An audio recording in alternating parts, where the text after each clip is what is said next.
Hey fam, welcome to The Catch, a podcast for young adults to help you catch God's truth for your life. In a world that peddles all kinds of confusing messages all the time, we want to help you clear the confusion and catch the truth of God's Word. Let's dive in to today's episode.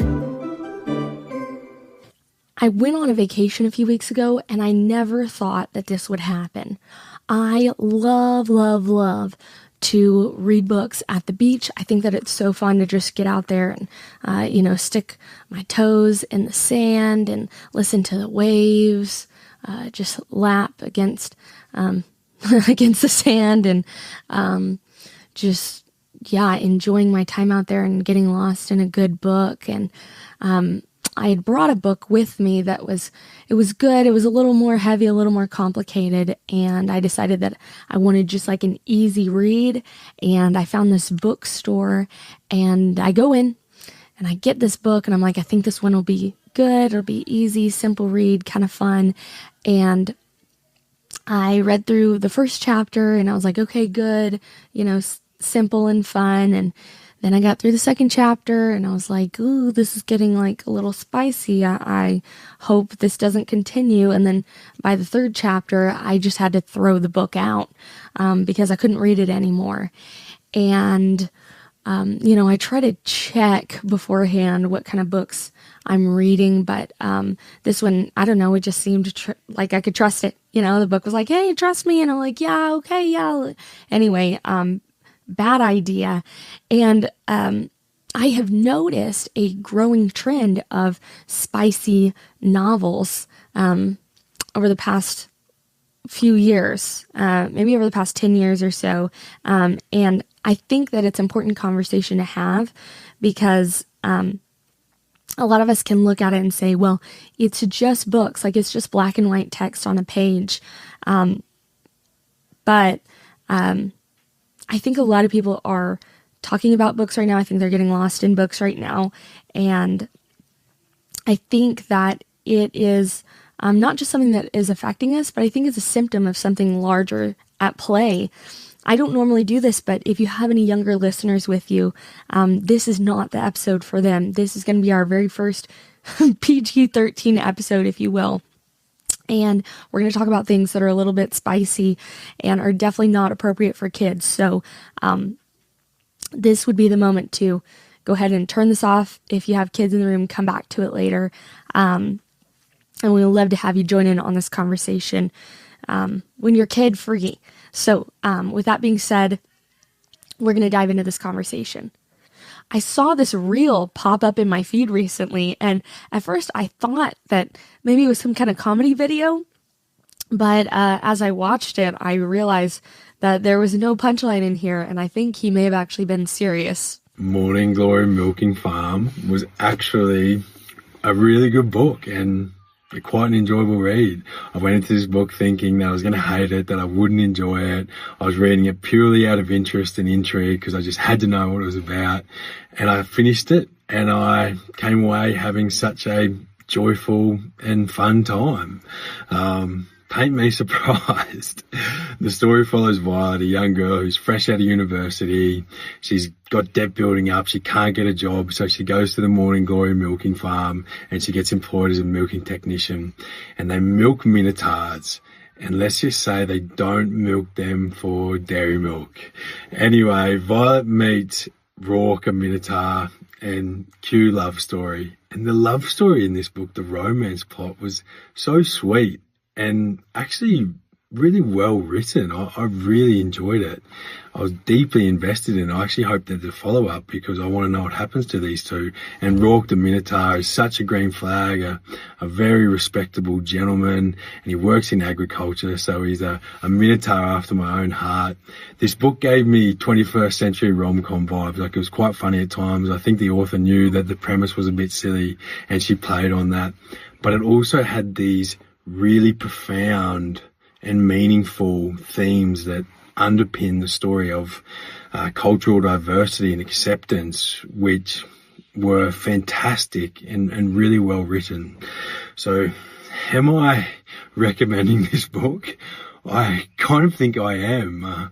I'm not saying drop everything and run to the bookstore and get it, but if you're in a bit of a slump or you just want something new and a bit of fun, yeah, definitely go read this book because it was quite enjoyable. Okay, then another video popped up in my feed from a podcaster that I really enjoy, a Christian podcaster, and she was talking about this book and others like it and all of that from a Christian perspective. And as soon as the second video popped up, I knew I had to talk about it because I can't be the only one who's seeing these kinds of things or seeing people talk about this book in particular that seems to have really taken off right now. And I'm not sure if it's because of irony or just interest, like intrigue, you know, that it looks interesting and weird. Yeah, I'm just not sure. But seems like people are really getting into this book, and some things that you should know about this book that that this guy in this video, I feel like maybe it was a little misleading just because it's not a wholly innocent book, right? In fact, I guess he kind of said at the top that they are not milking milk, right? So this is not just like a fun, innocent kind of read. This actually includes the theme in definite, not just, I don't know why I'm questioning saying this. It includes the theme of bestiality, which is a little yikes, a little, maybe we should not be taking this in. You know, over the years, mainstream entertainment has become more and more erotic, and with social media taking the reins, it seems that we now kind of have a no holds barred approach to the content that we're consuming. And it can be really easy to fall down that rabbit hole, and not just with your algorithm, but just like, you know, mentally, especially when you're alone in your room. Maybe you're hanging out with your best friend, also known as the iPhone, right? That can sometimes lead us to a place where we just start to get desensitized to things. And this isn't a conversation to shame anyone. I just want to make you aware or help you resensitize yourself to the things that you're seeing and the content that you're consuming, because it is important and it makes a difference in your life. You know, none of us are perfect. But I have seen that it is very easy to go down this slippery slope, and I don't want you to head that way. I don't want myself to head that way. And so, yeah, it also can be really easy for us. And I even found myself doing this with that book that I mentioned at the very top, right? Where I start reading and I'm like, well, it's okay. Like, it's getting a little spicy, but it's okay. It's just a book. But, you know, it still can be a big deal. I mean, if you're a person like me who's trying to honor God with the content that you're taking in, like, I'm the kind of person who, I'm not going to go see certain movies, or if something comes on the TV that, seems, out of bounds from things that, I feel convicted about watching, I will turn off the show. Like, I'll just be done with it. So today I want to give you 3 things I think are important to consider before jumping into the spicy end of the pool with with our books.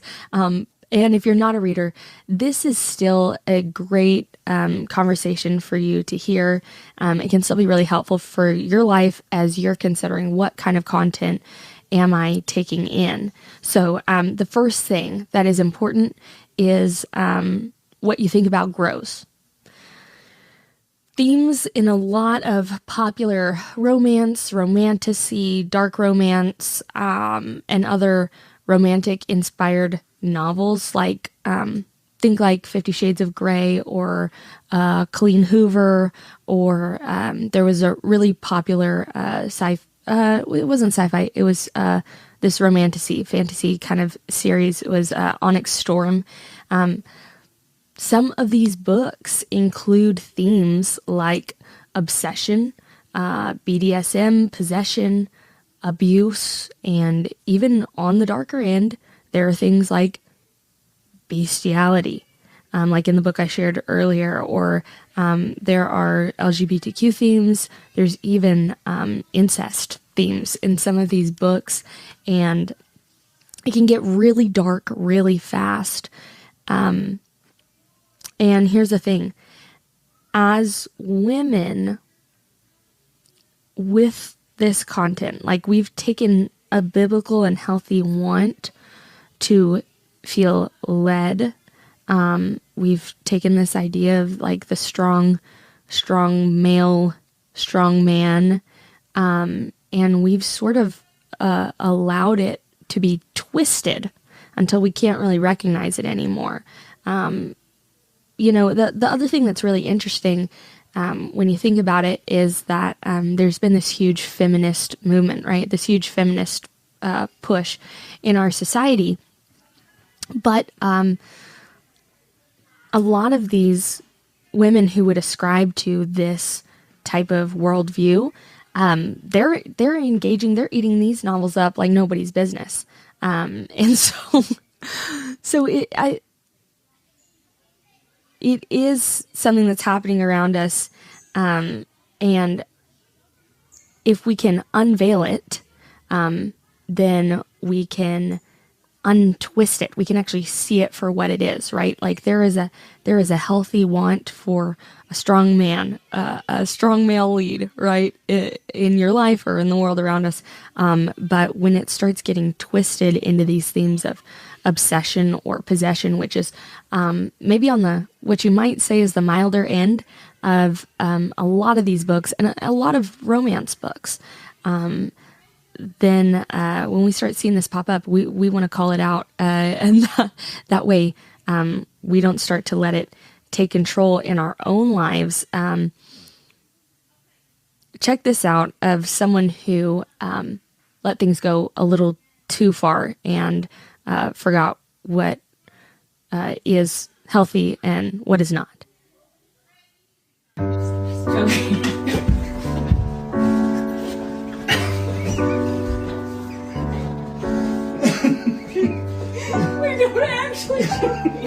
Don't actually joke me. No, I know the stars. Okay, I don't know what she thought was going to happen, but I do know the more time we spend in this headspace, the more we will feel like it's normal. The more time we spend in this headspace, the more difficult it will be to recognize what is right and wrong in real life. You know, they were laughing and joking, but she was saying, don't actually hurt me. And the fact is, in these books, it can almost, this sort of rose-colored glass can be put over these types of themes or these types of situations.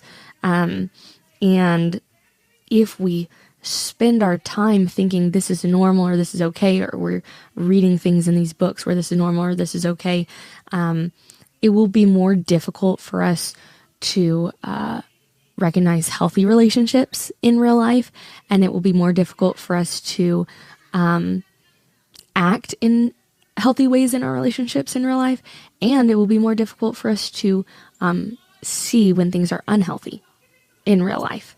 The Bible says, guard your heart above all else, because what you do flows from it, and what you put in is going to be what comes out.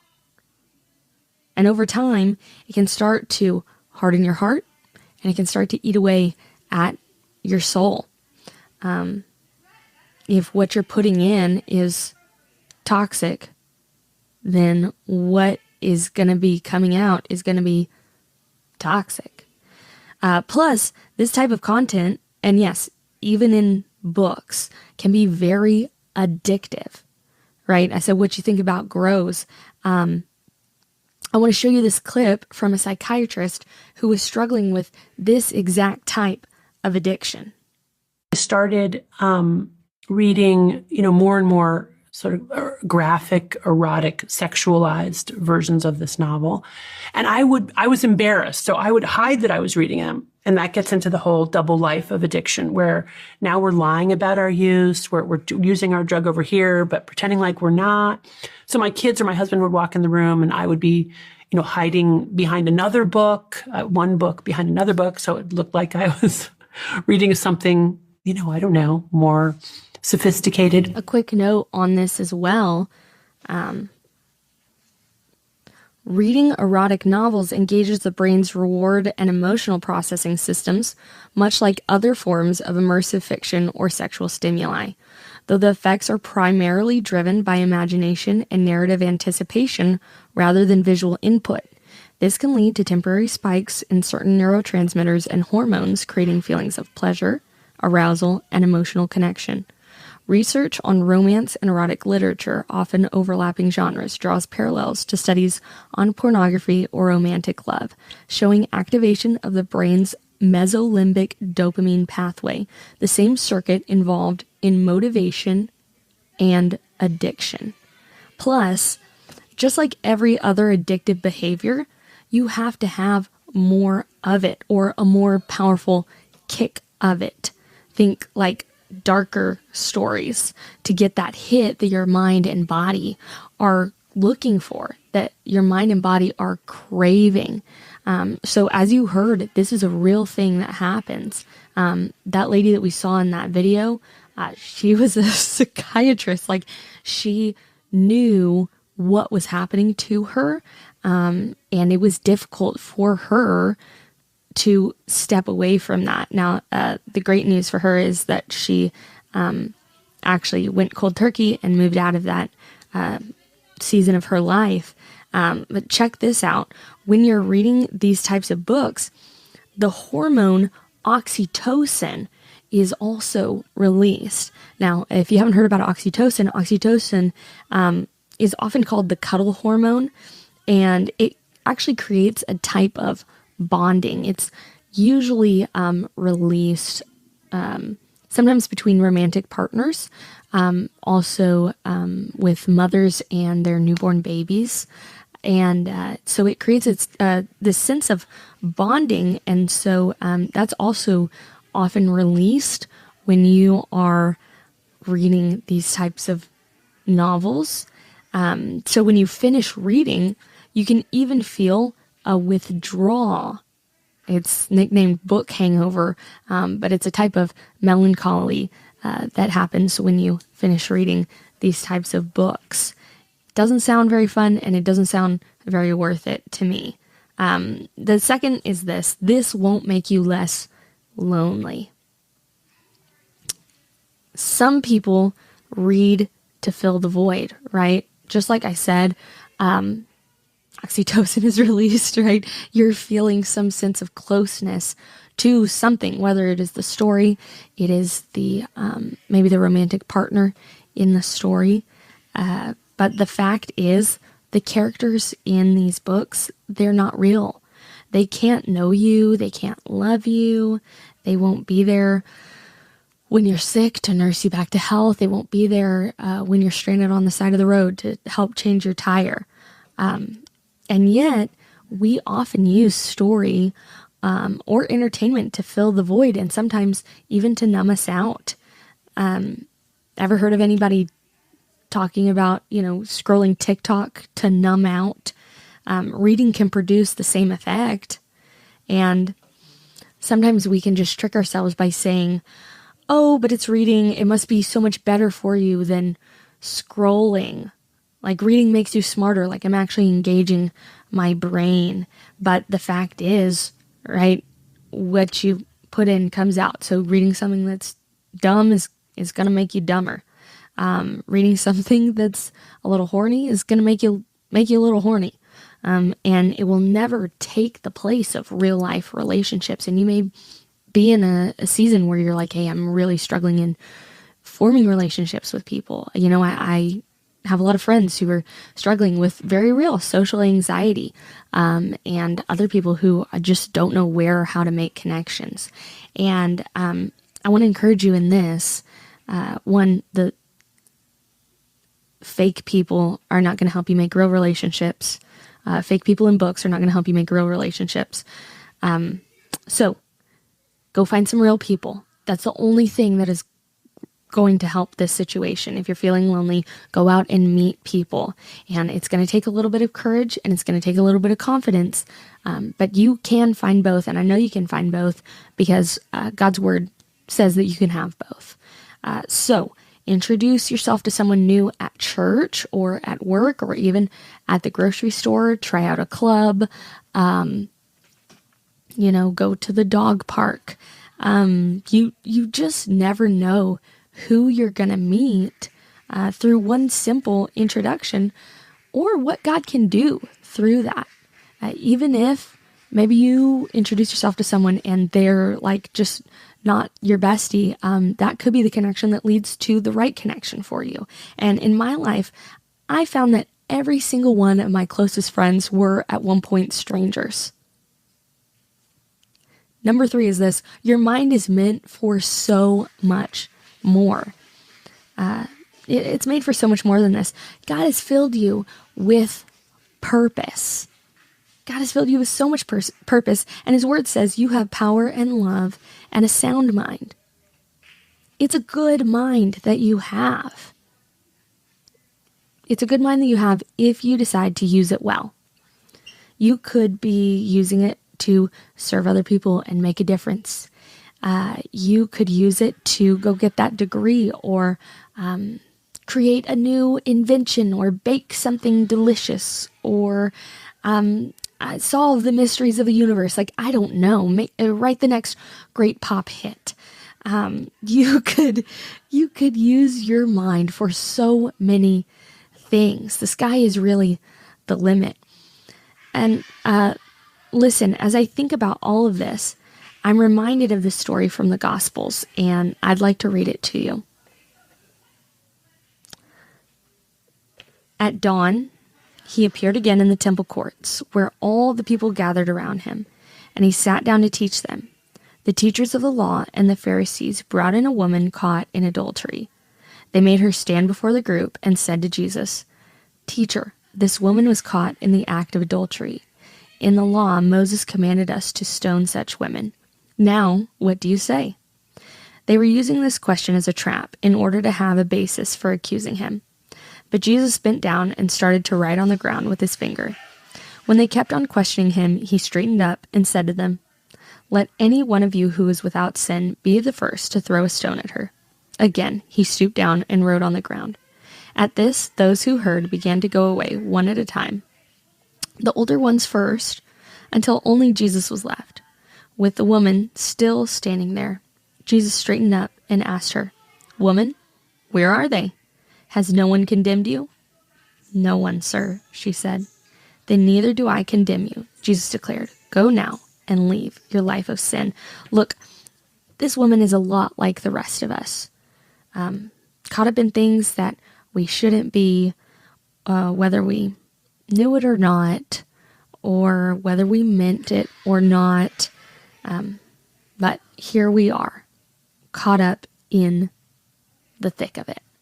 But the fact is, you're not too far to turn back. You're not too far gone. You're not ruined.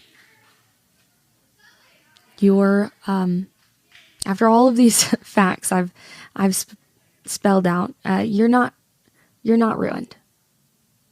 All you have to do is stop. And stop may be a process for you, but I want to encourage you to stop. I want to encourage you to stop, turn away from it, and accept the forgiveness that Jesus offers. It's free. It's waiting for you. And it's the greatest story ever written. And it's your life. Go live it.